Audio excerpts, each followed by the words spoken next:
భద్రాద్రి కొత్తగూడెం జిల్లా అశ్వాపురం మండలం ఎస్కేటీ ఫంక్షన్ హాల్లో రోడ్డు భద్రతా నివారణ ప్రాణ నష్టాన్ని తగ్గించేందుకు ప్రతి ఒక్క పౌరుడు రోడ్డు భద్రతా నియమాలని పాటించాలని డీఎస్పీ రవీందర్ రెడ్డి పిలుపునిచ్చారు. ప్రమాదాలు నివారించడమే లక్ష్యంగా అశ్వాపురం పోలీస్ శాఖ చేపట్టిన 6వ లైన్ రోడ్డు సేఫ్టీ ప్రచార కార్యక్రమంలో డీఎస్పీ రవీందర్ రెడ్డి ముఖ్య అతిథిగా పాల్గొని మాట్లాడుతూ ఈ కార్యక్రమంలో Ashwapuram CI Ashok Reddy, SI Rajesh, police సిబ్బందితో పాటు వివిధ పార్టీ నాయకులు, సర్పంచ్ బానోతు, సదర్లాల్, ఉప సర్పంచ్ తొల్లూరు ప్రకాష్, కాంగ్రెస్ పార్టీ మండల అధ్యక్షుడు ఓరుగంటి సీనియర్ నాయకుడు ఓరుగంటి రమేష్ గాద, కేశవరెడ్డి, సర్పంచ్ కుంజ జాను పాల్గొన్నారు.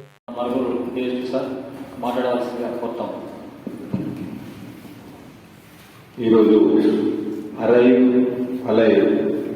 రోడ్ సేఫ్టీ కార్యక్రమానికి చేసిన మన తుల్లవాడి సర్పంచ్, చిందిరియా సర్పంచ్ గారు, మనుగోలు అశ్వాపురం వైస్ సర్పంచ్ గారు, సర్పంచ్ గారు, ఎస్ఐ గారు, సిఏ గారు, అదేవిధంగా గ్రామస్తులకు, మీడియా మిత్రులకు అందరికీ నమస్కారం.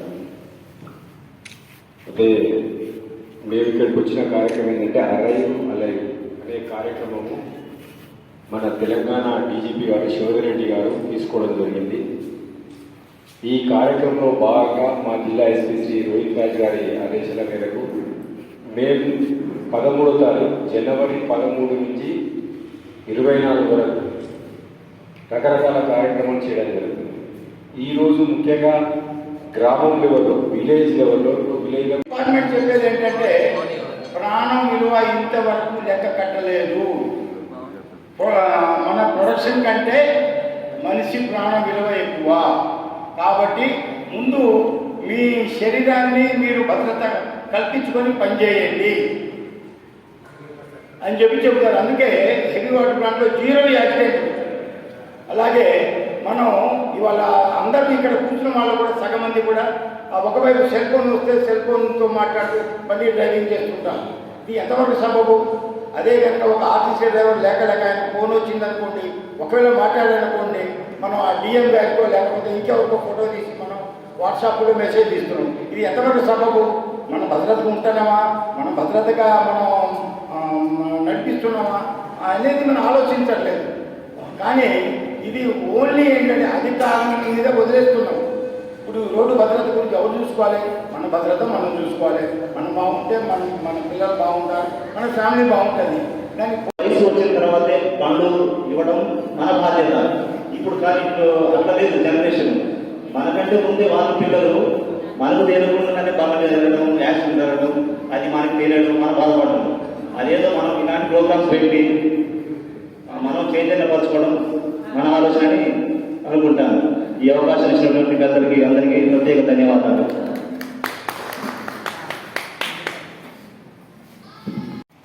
రోడ్డు ప్రమాదాలు జరగకుండా ప్రతి ఒక్కరు తప్పనిసరిగా హెల్మెట్ వాడాలి. సెల్ ఫోన్ డ్రైవింగ్ ఒకటి, ఇట్లాంటి జాగ్రత్తలు తీసుకోవడం వల్ల రోడ్డు ప్రమాదాలను మనం నివారించాలి. నెల్లిపాక దగ్గర యాక్సిడెంట్ అయింది. ఆయనకి ఎక్కడ దెబ్బ తగలేదు, ఓన్లీ బ్రెయిన్ డెత్ అయింది. దానివల్ల 5 లక్షల వరకు ఖర్చు అయింది. వాళ్ళ ఫ్యామిలీ మొత్తం ఎంత కూడబెట్టుకున్నా డబ్బులు. వేరే అబ్బాయితో తోడు కోసమని వెళ్ళాడు అంతే. ఆయనకి డ్రింక్ అలవాటు లేదు, డ్రైవింగ్ రాదు. దానివల్ల ఆయన ఏంటంటే నేర్చుకుందామని వెళ్ళారు. ఇప్పుడు మన దగ్గర పిల్లలు ఎలా చేస్తారంటే పిల్లలే నేర్చుకుంటున్నారని వదిలేస్తున్నారు సార్ పెద్దలు కూడా.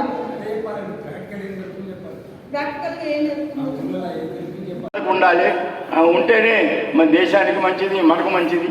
నాకు ఈ అవకాశం ఇప్పించిన సిఐ గారికి నా కృతజ్ఞతలు తెలియజేస్తా ఉన్నాను. జై హింద్. ఇప్పుడు ఎవరైనా మన ప్రజాప్రతినిధులు అశ్వాపురం పాట పాడతారా?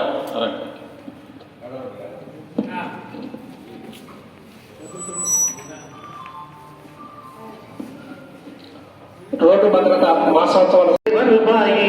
బజారులో మీ బండి డ్రైవరు బాయి, భద్రంగా బండి నడుపు డ్రైవరు బాయి, బజారులో మీ బండి డ్రైవరు బాయి.